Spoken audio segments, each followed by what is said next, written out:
사랑하는 성도 여러분, 그리고 진리의 말씀을 찾아 이곳에 오신 모든 분들께 하나님의 평강이 함께 하시기를 기도합니다.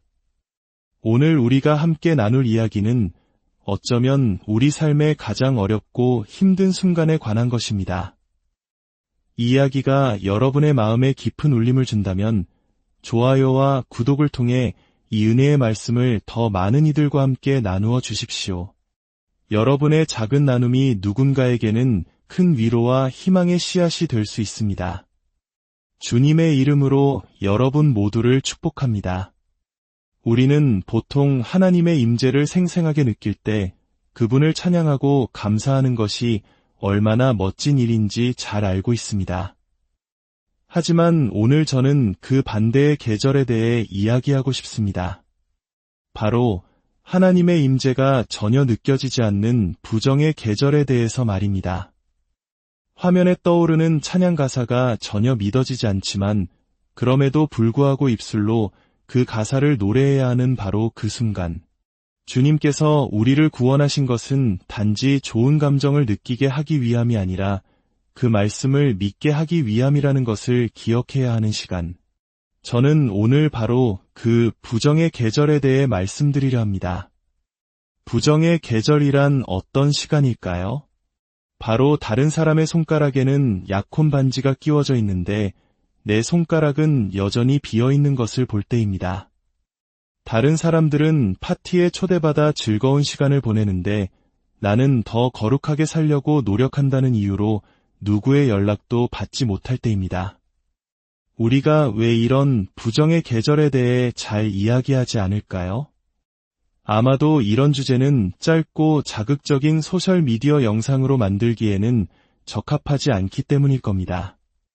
풍성한 수확을 약속하는 정해진 때를 주시는 바로 그 하나님께서 우리를 아무것도 없는 부정의 계절 속으로 걸어가게 하신다는 사실을 듣고 싶어하는 사람은 많지 않습니다.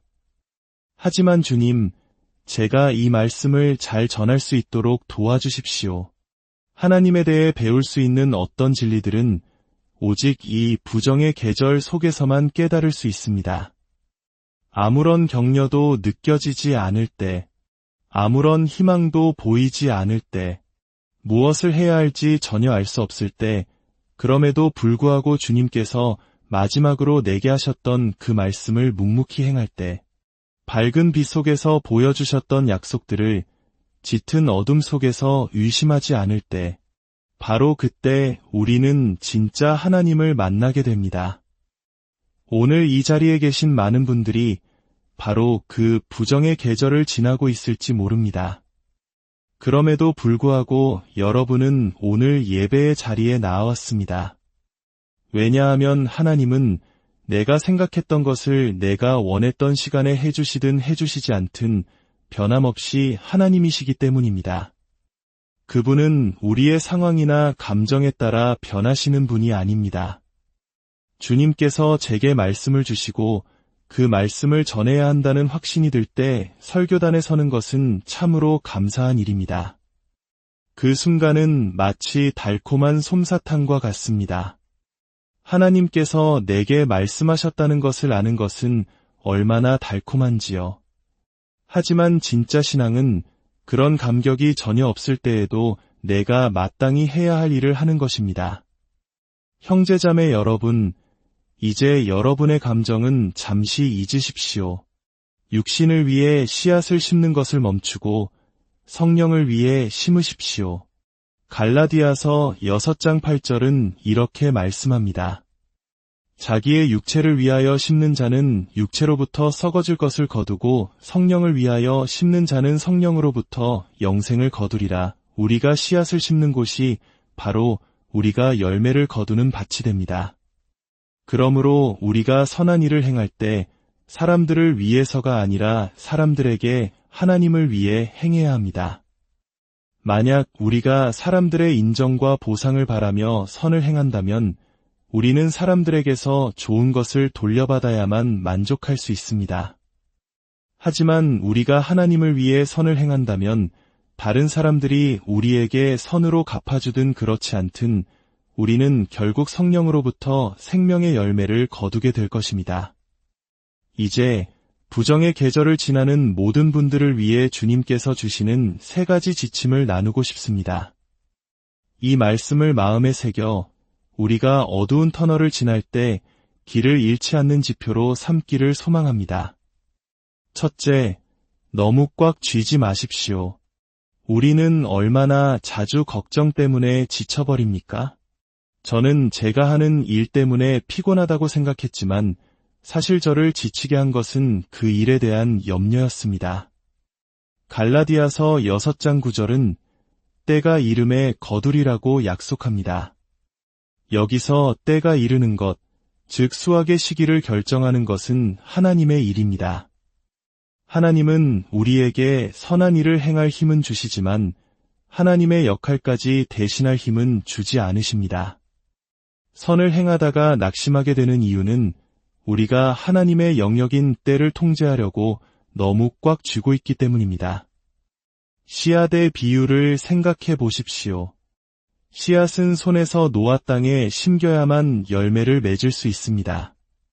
우리가 하나님의 때, 즉 카이로스의 시간을 우리의 시간표인 크로노스에 억지로 맞추려고 할 때 씨앗은 우리 손안에서 썩어버릴 뿐입니다.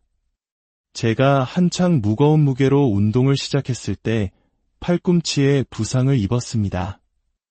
저는 전문가에게 가서 아무래도 너무 무겁게 운동해서 그런 것 같습니다. 이제 무게를 줄여야겠어요 라고 말했습니다. 그는 저를 보며 익숙하다는 듯이 말했습니다. 무게가 너무 무거운 것이 아닙니다.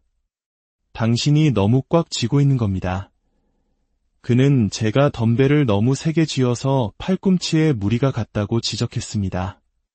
그의 말은 제 삶에 큰 깨달음을 주었습니다. 내가 이 무게를 감당할 수 있는데 잘못된 방식으로 들고 있었구나. 우리 삶도 마찬가지입니다. 우리는 종종 되돌아봐야 합니다. 나는 지금 내가 해야 할 일 때문에 지쳐 있는가? 아니면 그 일의 결과를 통제하려는 염려 때문에 지쳐 있는가? 둘째, 시간 여행을 하지 마십시오. 마태복음 6장 34절에서 예수님은 분명히 말씀하셨습니다. 그러므로 내일 일을 위하여 염려하지 말라. 내일 일은 내일이 염려할 것이요 한날의 괴로움은 그 날로 족하니라. 여기서 내일 일을 염려하는 것이 바로 시간 여행입니다. 저는 지금 오늘의 할 일 목록 때문에 피곤한 걸까요? 아니면 아직 오지도 않은 내일의 걱정 목록 때문에 피곤한 걸까요? 제가 처음 호주에 설교하러 갔을 때 14시간의 시차 때문에 극심한 피로를 겪었습니다. 말 그대로 어제에서 내일로 점프한 것이었죠. 숙소에 도착했을 때 호주는 아침 9시였고 제 집이 있는 곳은 저녁 7시였습니다. 저는 아이들에게 영상통화를 걸어 창밖의 환한 햇살을 보여주었습니다. 아이들은 어두운 저녁에 아빠가 있는 곳만 해가 쨍쨍한 것을 보고 무척 신기해하며 물었습니다. 아빠, 어떻게 거기는 해가 떠 있어요? 저는 아이들에게 말해주었습니다. 아빠는 지금 너희들의 내일에 와 있단다. 전화를 끊기 직전 아이들 중 하나가 제게 이렇게 물었습니다. 아빠, 가기 전에요. 내일 무슨 일이 일어나는지 알려줄 수 있어요. 생각해 보십시오. 우리의 미래에 이미 가 계신 아버지가 있다는 것이 얼마나 강력한 위로가 됩니까? 예수님께서는 이방인들이 무엇을 먹을까, 무엇을 마실까, 무엇을 입을까 염려하며 살아간다고 하셨습니다. 바로 우리가 매일 걱정하는 것들입니다. 우리가 밤에 잠 못 이루고 스마트폰 화면을 넘기는 이유는 통제할 수 없는 미래에 대한 불안을 잠재워줄 무언가를 찾고 있기 때문입니다. 우리는 너무 꽉 쥐고 있을 뿐만 아니라 오늘의 힘으로 내일의 문제를 해결하려고 애쓰고 있습니다. 영적인 시차를 겪고 있는 것입니다. 하지만 우리에게는 아버지가 계십니다. 우리의 내일 속에 이미 거하시며 모든 것을 주관하시는 하나님 아버지가 계십니다.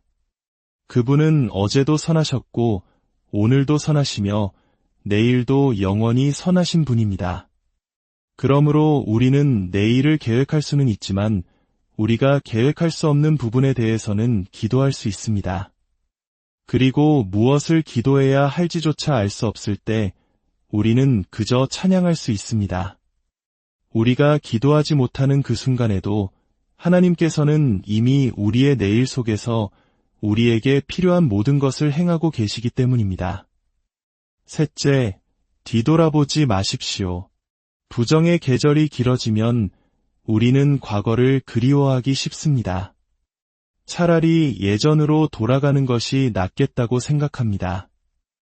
이스라엘 백성이 광야의 고난 앞에서 애굽의 종살이를 그리워했던 것처럼 말입니다.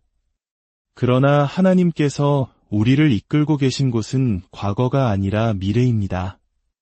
쟁기를 잡고 뒤를 돌아보는 자는 하나님 나라에 합당하지 않습니다. 지금의 고난이 아무리 힘들더라도 하나님께서 약속하신 미래를 향한 시선을 거두지 마십시오. 우리가 걸어온 길에는 하나님의 은혜의 발자취가 새겨져 있고 우리가 걸어갈 길에는 하나님의 신실한 약속이 기다리고 있습니다. 사랑하는 성도 여러분, 어쩌면 지금 여러분의 삶은 아무것도 없는 부정의 계절일 수 있습니다. 그러나 기억하십시오. 이 시간은 하나님께서 부재하시는 시간이 아니라 우리의 믿음이 가장 깊이 뿌리내리는 시간입니다. 감정이 아닌 믿음으로 순종하고 통제하려는 손을 펴서 주님께 맡겨드리며 오직 오늘 우리에게 주어진 은혜에 집중하며 나아갑시다. 여러분이 선을 행하다 낙심하지 않을 때 하나님께서는 그분의 완벽한 때에 우리가 상상할 수 없는 가장 아름다운 열매를 거두게 하실 것입니다. 주님께서 여러분의 모든 걸음을 인도하시고 여러분의 마음에 하늘의 평강을 가득 채워주시기를 간절히 기도합니다. 하나님의 은혜가 오늘 이 말씀을 듣는 모든 이들의 삶 위에 충만하기를